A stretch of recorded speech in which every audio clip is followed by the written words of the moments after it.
Trip to the All-Star Invitational. Loser will fight CLG in the third place match. All right, so ward starts for both supports. Pretty common nowadays, getting that extra gold so you can have at least one true ward for the early game. Very important. Elimination will have extra damage for the turret, but Leona can help execute, so also helping out in the shove if there is a 2 versus 1, which it looks like it will be. Curse already have the duo up towards the top side. A little bit of vision there as well, while Leona's placing the ward. Oh, I want to see what these guys do with this one. So Hai's going to wait around. And of course, if he gets caught, he's likely safe. He already actually has a point in distortion. I don't feel like Hai could die unless something catastrophic happens to him. Yeah. Worth pointing out, 4 summoner heals on Team Curse. Quas brought one, Void brought one. 30 seconds until minions. Plenty of healing there in this one. Cloud9 actually only running 2, just their duo lane, but the extra flash for balls and the ignite for Hai for the fight potential. Yeah, Hai has started Distortion and Lemon has started Binding. Those are the only 2 spells that they have locked in so far. 2 best spells for the early game here. Yeah. Lemon will be probably going for a late invade on blue then. And Curse definitely initiating the 2-on-1 lane swap. With Lemonation and Balls both down here, but Sneaky making his way down as well. It's going to be C9 setting their duo lane to this side of the map. Meteos also helping out, and C9 will invade towards the blue buff. Okay. Exact same for Curse. So both junglers are going to secure themselves. The blue buff starts, and it will probably turn into the 4-0 pushes after this, if everything plays out as normal. Perfectly mirrored map right now, by the way. Even the places where they put their first wards are even. So both of the teams talking about how they don't want to take any unnecessary risks. This is the most low-risk start to the games that teams have been going with. We'll watch the first couple of moves here. Looks like Meteos and Balls will take the Wolf camp down, then go for the white. I will dominate in Quas. Start up the Wolves, and they'll be taking... They're a little bit behind. They are a bit slower, actually, yeah. The duo lane's getting the slow push going. There's level 2. Cloud9's going to get there first. The second minion wave's now reaching the lanes. Actually, this might be third. I want to see if there's a cannon here. Nope, these are the second waves. Third ones have just spawned. Right, and so you were talking about, since we're seeing so many of these, yeah, you like when they push with the second wave and don't wait for the third wave. I think it's smarter. Because a lot of the minions get killed by your opponent's minions in the process of waiting. Yeah. Neither team waiting this time around, and they all do the 4-man level 2 shove. This is, first time I saw it was Complexity Black from the Challenger League, actually. Yeah, I thought they were kind of the first team to show me it. There might have been other teams who learned the strat as well, but that was a team who put on the first good performance of that sort of situation, of that setup. It worked quite nicely. Curse, there we go, taking out the tier 1 turret there, but they're much slower than Cloud9. You're seeing great wave clear from Lemonation. Actually takes 1 minion with that one. But the push continues now. Cloud9 with a lead on this. Yeah, I don't think it will cost Curse much. They should be able to catch right back up, especially since the cannon minion timing was the same for both. And it could do most of the tanking. They're actually going to be a few seconds behind, so we'll see if Cloud9 can actually capitalize on the few seconds lead. Moving forward, after the turrets go down, you always want to watch where the big wave is going to go and how each team leaves the wave. Are they going to leave it pushing all the way into the turret so it builds up more slowly, or do they leave it right after the turret? Well, Kopak's taking a bit of damage from Balls there. He finally takes the turret down, tries to deny as much as possible. Binding won't land. Sneaky about to do the same thing here. Takes the turret down. Wave's basically dead, but there's 1 minion left, which could enable the smallest of freezes here for Quas. So, I usually give the advantage to the team that's able to build up their wave first. And since both teams left it at the turret, it's going to be very close. But it looked like there was a little bit more down on the Cloud9 team. Because usually, whoever builds up that wave first is able to make the power move. The first choice in the game is everyone shoving with that giant wave and trying to either beat your opponents to that top turret and go for a dive on them, or completely zone them out from the turret, in which case you gain the objective, you zone them out from the creeps, and it's a huge win. But the teams have adapted so well now, that's very rare for one of the teams to get beat to a position like that. They can recognize which wave is bigger and get in place for defense quick enough. Well, right now, both these guys are in similar spots. You're seeing those waves are around the white camp. As they build forward, you're seeing Quas and Balls doing mirrored stuff right here. The duo lanes Gonna make their way towards mid. Actually, Void's gonna switch and head to this solo lane, whereas Cloud9 seem to have most of their team near the mid right here. So, bit of a different move, but Void's gonna get more golden XP this way, and he actually stops the push entirely. Yeah, so he's not even gonna let the push get to the turret, not even gonna let Cloud9 push with it. The advantage of going something that's as safe as Lulu, who not only has amazing wave clear but also a speed buff for herself, is that he can extend himself like that. He's also got great ward coverage in the river already, so he is feeling very confident, and we won't see even the small amount of early action that we sometimes do see after these turrets go down. Yeah, it's going to be the rotation as well. Cloud9's bottom lane making the same move. They've held this one, so we're going to have actually extended 2-on-1 lanes right here. We've got the 2-on-1 Curse's duo lane fighting up against High. On the bottom side, Sneaky Elimination will fight Quas. And a little bit of harassment. High showing not very much fear and actually lasting under turret for the most part. I want to see if anyone really does get denied. You compare High versus Voyboy, and actually this Lulu has a significant minion lead. Yeah, he did a good job. He got there very quickly to head off that minion wave. I have to say, High, when going in to harass a Leona Graves that are standing right next to each other, the only thing he's got to be worried about is the stun from Leona. If she can tag him quick enough when he comes in, then it's a huge amount of burst that he's going to lose in that trade, which would give the other team control of Dragon. Right now, what Curse are trying to get is actually a teleport advantage, because forcing this, they force Cloud9 to choose. Do they want to burn their teleport down and come contest it, or have Trundle, who's a very slow wave pusher, stay up there? Well, a little bit of harass comes out. There's the TP, but maybe a bit late. Dragon goes down, but even with the front lines, there's a dive, but Cop will survive with this one. Sneaky on the backside of the fight, force a disengage from I Will Dominate. Now Voyboy locked up with the pillar. The great binding finds Bunny Fufu down to 200 health. The Leona flashes the wall. Voyboy leaving as well. Balls is gonna try. There's the distortion in for a High. Does he get the damage? Void falls for first blood. Now Balls in the fight with Dominate. Dominate does not have flash. He gets the knockup though. There comes Cop, but the double kill comes through. High finding two. And also Mundo had to use his teleport to escape, so he's gone top. Teleport, both burned. I feel like Cloud9 played that pretty well because the early Dragon does a lot of damage, but if they called for the Trundle teleport a few seconds earlier, then they might not have even given up the Dragon, and they at least has a great chance of stealing a Dragon if they actually go for this a bit earlier. So the actual team fight though, after Dragon's already dead and everyone is exchanging, Lulu's being chased by Dominate, who's not able to get anything, and it left Bunny Fufu on the front lines there. He got locked up. This is one of the classic exit fights that we've seen over and over because of these early Dragons. Everyone flashing over those walls, and that's the teleport I talked about, Quas getting out on the bottom side. 2 members, 4 Dragon, even on the teleports, though. What's going to mean it's a 1,000 gold lead for Cloud9 overall, though, so the early game has gone the way of the blue team. Something to keep in mind with this one. So we'll see where people move around. So far, it is going to be, of course, I know we talked about this in the early game, but Wriggles, the build for I Will Dominate, Ancient Golem, standard for Meteos there. So far, Wriggles not combined yet, though, 9 minutes in. So got to keep track of when that actually comes online. Yeah, Saint was actually saying that he kind of likes the swaps like this, even when he's running a Pharaoh Flare, because you get that global gold from the turrets that go down so early that you can get such a quick Wriggles that your clear speed is increased that much. You don't get too far behind on large jungle kills. Dominate, though, able to clear his jungle and then get ward coverage as well. Yeah, one thing I like as we talk about the way people are playing builds and whatnot is that all the LeBlancs I've seen are going for Deathfire Grasp. That with there being so many summoner heals, people being very defensive and having shields, someone like LeBlanc needs more damage to get through that, and I haven't seen almost any Athene's LeBlancs.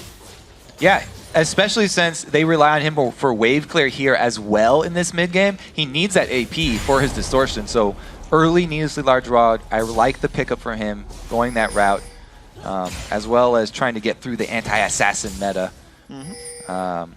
I mean, exhaust, though. It's all, yeah, it is very scary for High to go for that wave clear when there's 4 people in front of him, but he's done a very good job so far as a mid lane LeBlanc holding on. Tied with Lulu. Yeah, he's caught right back up in minions. The other random build thing I want to point out, unless there's nope, not too much of a battle. I looked at Quas's runes after the last game he played on his Mundo, and he ran health per level seals and percent health quints It's the first time I've actually seen those in competitive, but he opened up every single game, double Ruby Crystal into a Giant's Belt. And the per level cooldown reduction on his glyphs. So Yeah. all scaling runes there. He's a completely scaling Mundo. He's not going for any in the early game, which Mundo should not. So very good job by Quas, and you would expect nothing less from one of the main Mundo players that we've got in North America. And Curse, though, they get their team all the way down to the mid lane. The turret's going to go. Curse find the third turret kill of the game, bringing the gold right back to equal here. Punishing balls for this freeze with Trundle. As I said, Trundle extremely slow at shoving waves anyway, so he very naturally goes with these slower pushing side lanes. And with the teleport down, there's no way for Cloud9 to answer. As we said, they have very risky wave clear in mid, if any at all. And Curse do a great job of punishing for that. You know, Curse picked up all this crazy wave clear of Lulu and Graves very early, left not that much for Cloud9 to go with. Well, we'll see then what Cloud9 can do then, because Sneaky's off on this side of the map, shoving just the wave up, but he's not really defending a turret. He's just getting farm and then leaving the lane again. So Cloud9 splitting their farm pretty equally across all the roles, 77, 75, 77. Pretty similar here for Curse. So no one's gotten, at least no one's got like long-term freezes, right? Like no one's been able to sit there and get 100 minions over 11 minutes and just sit there getting everything. It's been a little bit more opportunistic. People leave their waves when there's some gank pressure. Ball's here with only a little bit of ward coverage. He's got to be slightly careful, but so far he's still sitting near one by his Tri-Brush. Yeah, it's mostly been that Curse have been able to kill minions quicker in order to then make their movements over towards that mid turret, and they did a great job. But look at this, Cloud9 did the exact same thing. When Curse go back to buy, they make their move up mid. It's exposed, they have plenty of damage, they're going to try and answer this turret. They've got a long way to go to get through it though. You've seen the wave clear just enough here for Curse. This turret's going now actually down fairly low. I'm not sure if Cloud9 can stay. Looks like they will. Get it. No Curse, Graves there. Exactly. Yeah, outnumbered Cloud9. Not allowing Curse to go in. Curse knowing they'd go in and die if they did. Sweeper use kills the ward off. High only level 8 though. It's going to be a 2-minute cooldown, not a 1-minute cooldown on that trinket. Wish they had a little bit more experience. Could sweep twice as many wards right now. So close. Now, really those 2 kills are pretty much the only difference in this game. Mirrored strategies so far for the first 13 minutes coming out. Another big difference is that Pharaoh Flare. Dominate has been able to get his wriggles, but since they were pushing turrets so often, hasn't been able to stack it up very much. Good to teleport in. Cloud9 going in. Bunny people low on health. Here comes Balls and Quas. Their damage goes on to the support of Curse. Gonna let him disengage. High. Knocked right to the back line. Sends the clone in. Void in the middle as well. The jump forward. I will dominate. Looking for the kill onto High, but gets cocooned across the wall. Meteos finds the first kill, but it's traded back by Quas. Meteos forced to run still. The ulti from Lemonation. Gonna be a 3-man stun, but he's not got a lot of places to go still. Meteos slowed down. Quas still massively disruptive in this mid game. His ulti's finally timed out, but it's gonna be enough. A double kill. High goes down. 4 kills for Curse.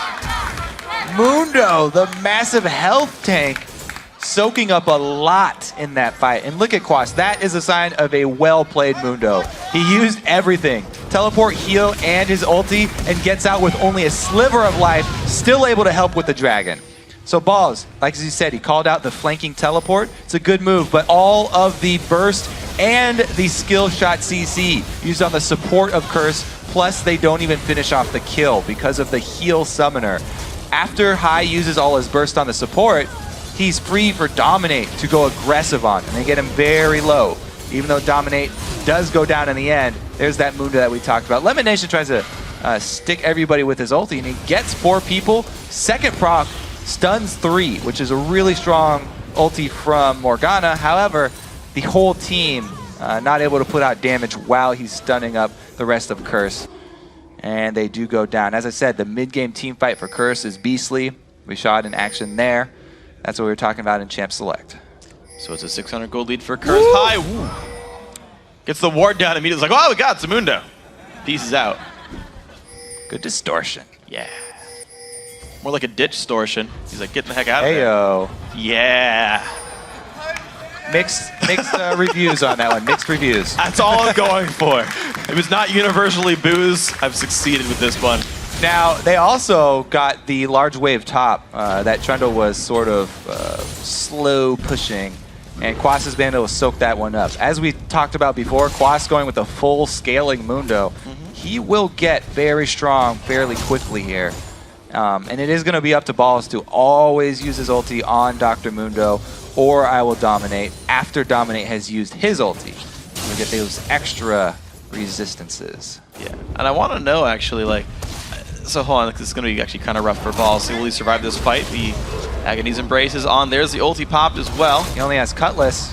That's going to be the stun coming down from Bunny Foo. The push in. Balls not in a good spot at all. Completely locked down. Down to 1/4 health. Trying to run away. Pillar comes out, but that trophy might not be quite nines. Doesn't quite deck down Quas. Kill picked up for the top laner there of Curse. And every single game, Quas opens up with component items. Always double Ruby Crystal, always a Giant's Belt. No rush for the Sunfire Cape, just gets tanky. Yeah, extremely tanky, and he's able to continually slow Balls. Balls had wards, by the way, up this top line, but Bunny Fufu came with a nice little sneaky gank right behind him and was able to get in position, so it looked like Quas definitely had the upper hand there, but he would not have been able to get that kill without Bunny Fufu. Good roaming gank from the support, able to get Curse back another kill and edge them just over the 24 mark, so he can get the gold lead back. Yeah. But Cloud9, they actually managed to steal the blue buff away with all that happening, even though it was only 3v3 on the bottom side of the map. Play still was, the play was still made. So it's worth pointing out though, in TSM versus CLG in the first couple of games, CLG was a team that got the turrets, got the dragons, and TSM stole the golems, the golems, the red buffs, and it didn't matter. Well, Cloud9 stealing buffs away, but if they don't control major global objectives, it might not be enough. High gets slowed down, has the distortion out. And it's not hurting Dominate too much. He's doing a good job of clearing the small camps to stack up his Barrel Flare. Almost ready for conversion here. 23 stacks. Yeah, so he's looking at like an 18-minute combine right there, which is a pretty good clip. For the 2 versus 1, yeah. Lemonation showing off his Morgana skills there. So many games put in.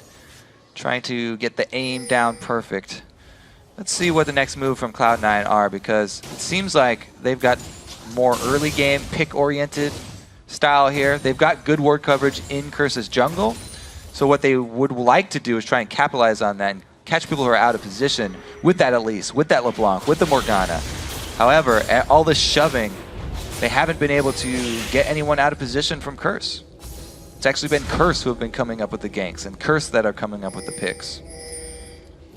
Yeah, they're absolutely the team making the moves here. It's weird, like Cloud9 seem very, very reactive, very passive in this game, unlike the team that's coming in as the #1 seed. I mean, Cloud9, the clear favorites.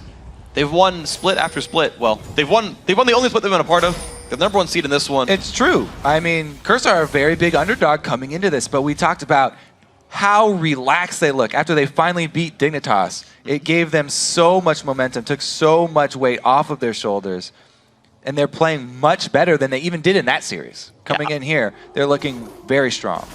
Yeah, I don't see really any major mistakes. Barrel Flare done now, 1828. Going to be higher damage there. I will dominate. Not getting too greedy with the build. It's going to be Hex Drinker into Merc Treads. Knows there's a lot of magic damage. Some stuns.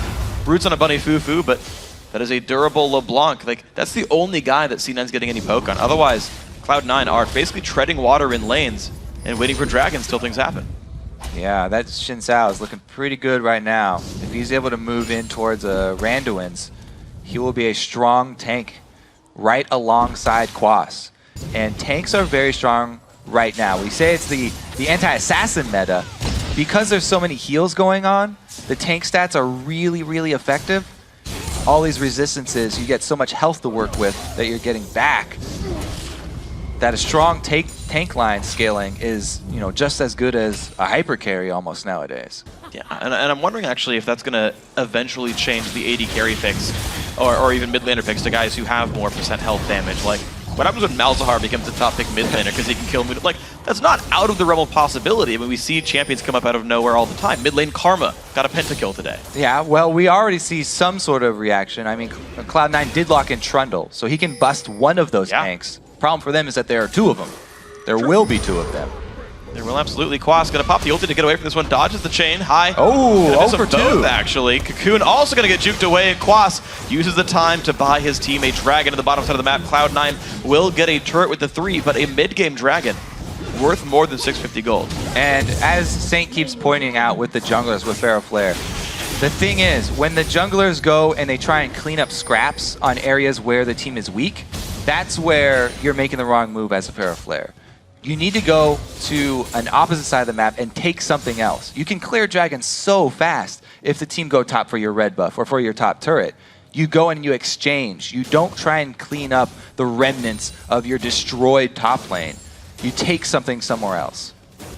We'll see what these guys can take right here. Sneaky gonna take the mid lane. Meteos is back on his base. He bought again early Aegis pickup for him, and also cooldown boots. I don't see those hyper often on an Elise. Normally you see the rush to Sork shoes, maybe the haunting guys afterwards, but Meteos saying, you know what?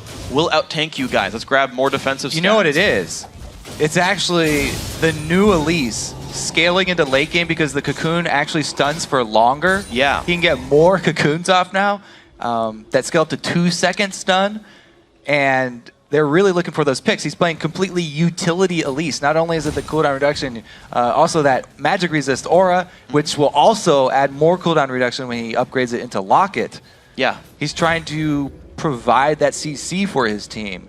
Utility Elise. Well, interesting. We'll see how it turns out here, because he does have a decent health pool as well. Yeah. You know what else I just realized as well? You were talking about Trundle being picked up. Elise and a Deathfire Grasp also have % health damage. Like, Quas will have like 5k health end game, and there's 3% health damage champions right now on Cloud9 who can maybe make a dent in that. Maybe they need Void Staff to make that happen first. Yeah, if he doesn't have that penetration, it will be harder, but you're right. I do like the trend. We'll see. So far, Dominate not actually buying much health. It's actually all in shields and regeneration. Also a good point to keep in mind. Void Boy as well with shields. All similar situations. Bunny Fufu also going towards Locket. So shields and reductions right now the case. And this is a dead even game with a slight vision advantage for Cloud9. Curse might be getting into a little trouble there. Dominate was trying to come for a side gank without vision control. That's pretty dangerous to do, especially against a team like Cloud9, who do ward their jungle very, very often. You can see the 2 defensive pink wards that are very common for this team.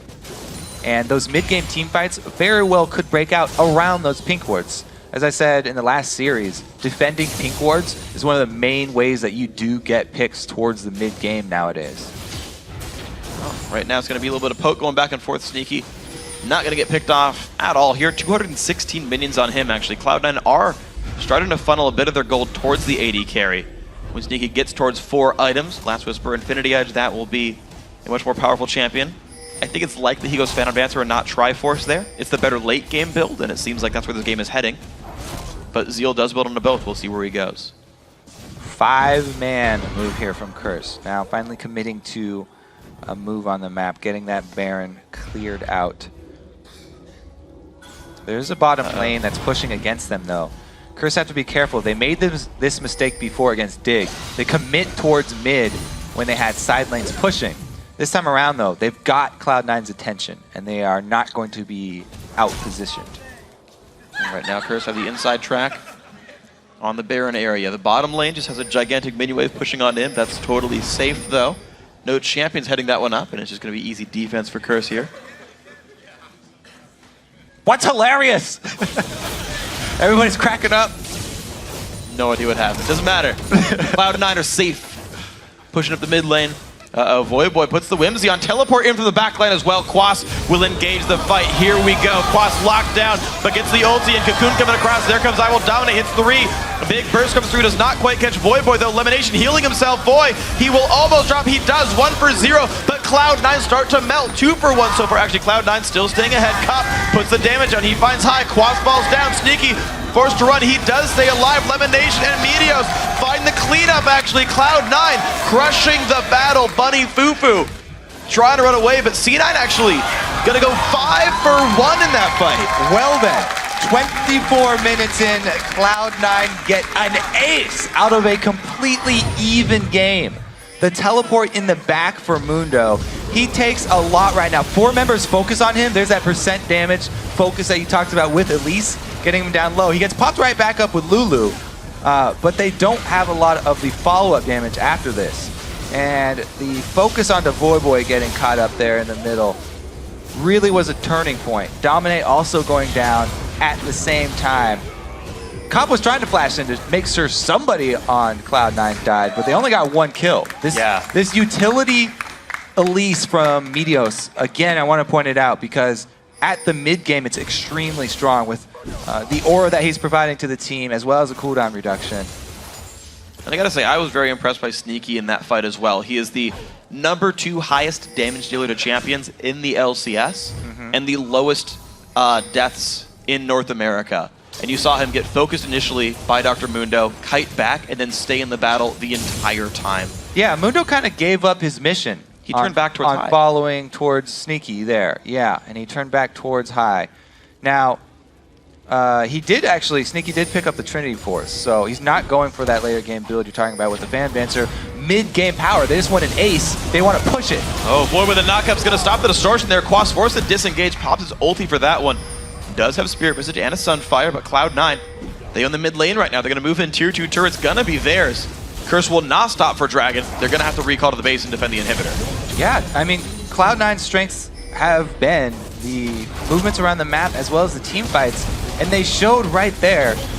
Great job reacting to the teleport in from Mundo. Curse initiated the fight, and they destroyed them. Wow! With this Baron, they do it again. And it's going to be Bunny Fufu going down as well. The engage from I Will Dominate backfires here. Quas also under fire. Meteos finds a stun on a Void Boy and just goes in for it. Dodges the buckshot. Damage goes through. Quas falls 3-0 plus mid inhibitor for Cloud9. Just a dominating performance for Cloud9. Again, this time, Curse trying to force the fight. Wow, Cloud9 have Baron buff. And man, the DFG, the Elise, and the Trundle are enough to deal with the Mundo here from Quas. He got that one mid-game team fight where he was a beast around Dragon, and they were able to come out with a pretty big lead, but now Cloud9 have a very dominating lead. And there's the Void Staff that we were looking for. Yep. For Meteos. His percentage damage now will be hitting home on Quas. Finishes the locket too for good measure. All right, Dominate gets annihilated when he goes in. Maybe he should have got second item, tank item, instead of going with that Hex Drinker. It does provide a nice shield, but that's not nearly enough to help him survive through this one, especially with Sneaky getting so much money in that last fight. The Bloodthirster Trinity Force combo is such a ridiculous mid-game physical damage spike. You need to have some sort of physical resistance. He's got a Warden's Mail, but not a lot of health to back that up. And he can have all the sustain in the world he wants with his W and with his Feral Flare, but he's not getting attacks off, so it doesn't mean anything.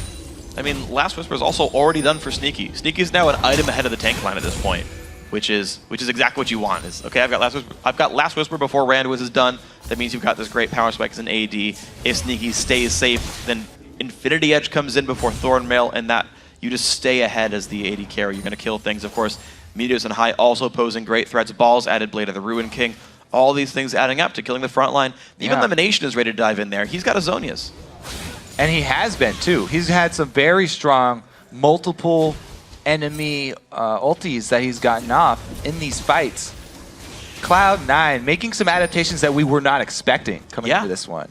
This is not the direction that we thought they were going to go with, but it's working ridiculously well. You know what I really like about the, not only the Morgana pick, but the Zhonya's Hourglass as well?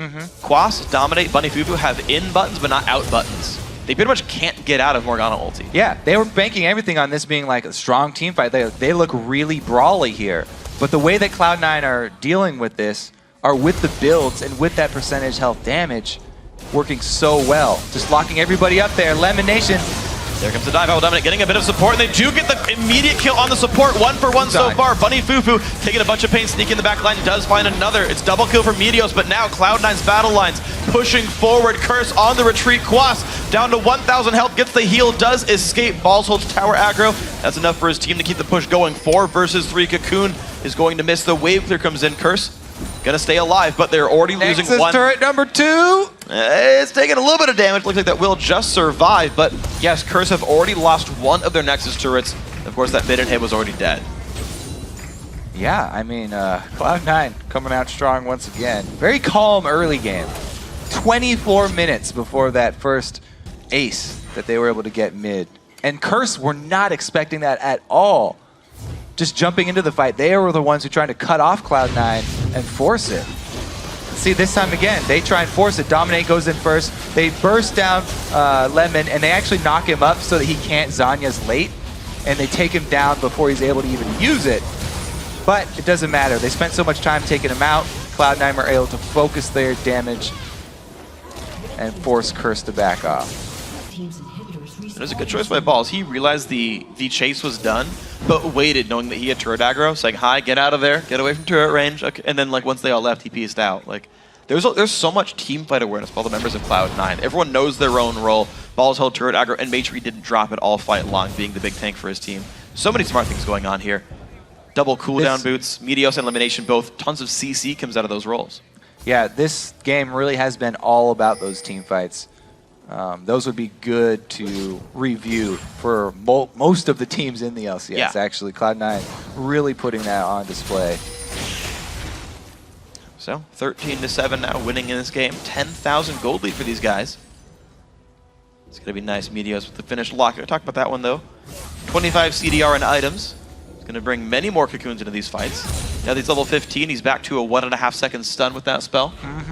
Only gets better from here. Yeah. Balls has rank 3 ultimate. That's a big point. They nerfed Elise's early game and gave him that utility buff later. And Meteos just plays right into it. It's his favorite champion. He's like, okay, you're changing the direction of the champion. And they're so fluid. Cloud9 accept it and they take it and they just run with it here. Getting that Void Staff so that he can actually still do damage while providing everything else for the team. All right, this is another flank from Curse, forcing another fight here. Trundle gonna teleport in though. Dark Binding, Cocoon's gonna land as well. Quas running towards the back lines, down extremely low in health though, has to disengage. Dominate gets a nice ulti across. Here comes the team fight. The front line though, so low from Curse. Balls taking it through. 2 kills to Cloud9 so far. Bunny Fubu forced to retreat. Voy Boy also getting chased down. There's gonna be 3 kills. It's gonna be 4 kills. Cloud9 crushed the fight. Yeah, again, Curse just keep on forcing the fight over and over. 5 men, Cloud9 always reacting to it very, very well. Lemon actually lands a good binding to start it off. Oh, flash pillar there. I thought it was because of a surrender, but it is not. Cloud9 will go on the Nexus turrets. Here we go, turret number 1. Actually, the final turret, I gotta say, of the Nexus, no one is alive except for Cop. He's just chilling, wearing a beach towel, but this is gonna be game 1, going to Cloud9. Nicely played. Such a clean game from them.